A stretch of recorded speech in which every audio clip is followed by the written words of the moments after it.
嘿，大家好，今天我們來聊一個我相信我大概每個人都參與過的文化現象，沒錯，就是台灣的外送文化。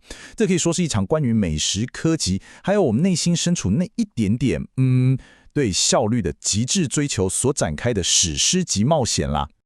好的，我們直接來看哦，這整個文化的核心精神就是這項全民運動，叫做懶惰的極限運動。你想想看，是不是這樣？明明巷口就有便當店，走路可能3分鐘就到了，但我們寧願多付那幾十塊的運費，也要捍衛自己就是不出門的那個權利。哎，這不是懶哦，我跟你講，這是一種骨氣。沒錯，這場對決啊，跟人天天都在上演，就是在穿上外出鞋好麻煩，跟肚子好餓這兩者之間進行一個天人交戰。我們常常最後選擇，算了，我繼續餓好了。寧願在辦公室或教室餓到眼冒金星，也不想把腳上那一雙舒服的拖鞋換掉。這就是我們現代人小小的堅持，對吧？好，那接下來這個就有趣了。這項極限運動還會激發我們潛在的超能力哦。為了追求免運這2個字，我們每個人真的都瞬間變成了數學天才。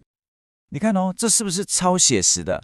平常學校考試考個三角函數，那個頭都痛死了，完全看不懂。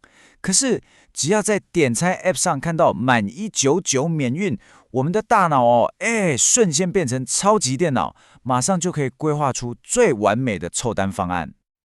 對，我們的目標其實很單純、很明確，就是要省下那區40塊的運費。為了這個崇高的理想，我們什麼都願意做。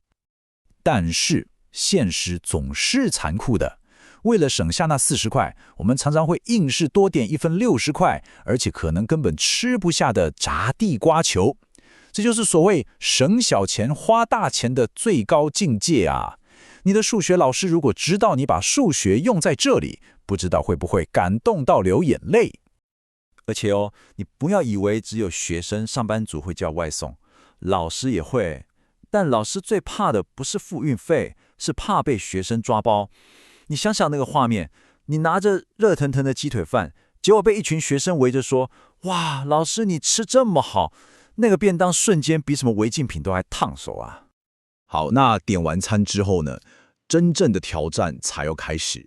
現代科技雖然很方便，但也帶來了一種全新的文明病。那個等外送的過程緊張程度我跟你講，根本不輸在看世界杯決賽。當你在 App 上看到這幾個字，還有那個小小的機車圖示，正朝着你的方向飛奔而來哇，那一刻心中是充滿了無限的希望。我的午餐英雄他來了。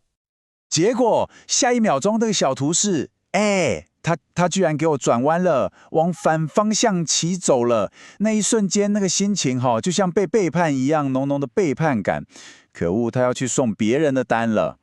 這時候，你所有的理智大概都消失了，只能在心裡對着手機螢幕瘋狂吶喊，對不對？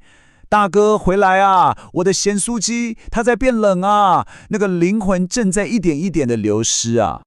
除了等待的焦慮，有時候還會遇到一個更哭笑不得的狀況，我們稱之為強迫中獎。就是說，店家在你完全不知情的狀況下，主動幫你的人生增添了一點點的小驚喜。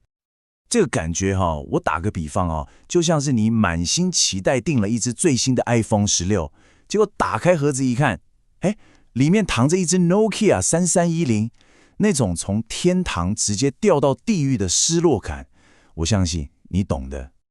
好，那講了這麼多我們自己的心情，也來聊聊台灣外送文化一個很獨特的地方。這一切都要歸功於我們最強大的巷弄特種部隊，也就是辛苦的外送員們。說真的，台灣的地址根本是全世界最神秘的迷宮之一，什麼幾巷幾弄幾號之幾的，連 Google 地圖有時候都會放棄人生。但我們的外送員卻能像特種部隊一樣，精準找到每一個神秘的地點。他們不只是外送員，他們是活生生的地圖修正者，是備註文學的鑑賞家，當然也是香菜戰爭的沙場老兵。沒錯，講到備註欄，就不能不提這場史上最慘烈也最經典的戰役。你可能會用盡畢生所學，打上3個大大的驚嘆號，就是生怕老闆看不到你的請求。但結果呢？送來的麵線上面那個香菜多到好像剛從田裡整把拔起來一樣。我跟你講，這就是台灣最濃厚的人情味。有一種餓叫做老闆覺得你缺香菜，他怕你營養不均衡啦。好啦，講了這麼多好笑的事情，我們來到最後一個部分。這一切最終其實回歸到一種很奇妙又很溫馨的關係。這是一場睡衣與安全帽的相遇。我們在為了訂單焦慮的同時，其實也可以換個角度想一下。當你穿着睡衣，頭髮亂得跟鳥巢一樣，像個野人一樣衝出去取餐的時候，那位辛苦的外送員有露出嫌棄你的表情嗎？沒有嘛。這就是一種互相包容的默契。所以啊，這就讓我們思考一下，下次當外送員滿頭大汗、很抱歉地跟你說他迷路了的時候，我們那只準備要按下差評的手，是不是可以先稍微收回來一下？畢竟他可能才剛跟 Google 導航打完一場生死決鬥。或許我們可以把心裡那一點點的不耐煩，換成這句很簡單但是很溫暖的話，一句辛苦了。不只是對他們的感謝，也為我們這場懶惰的史詩冒險畫下一個最溫馨的句點。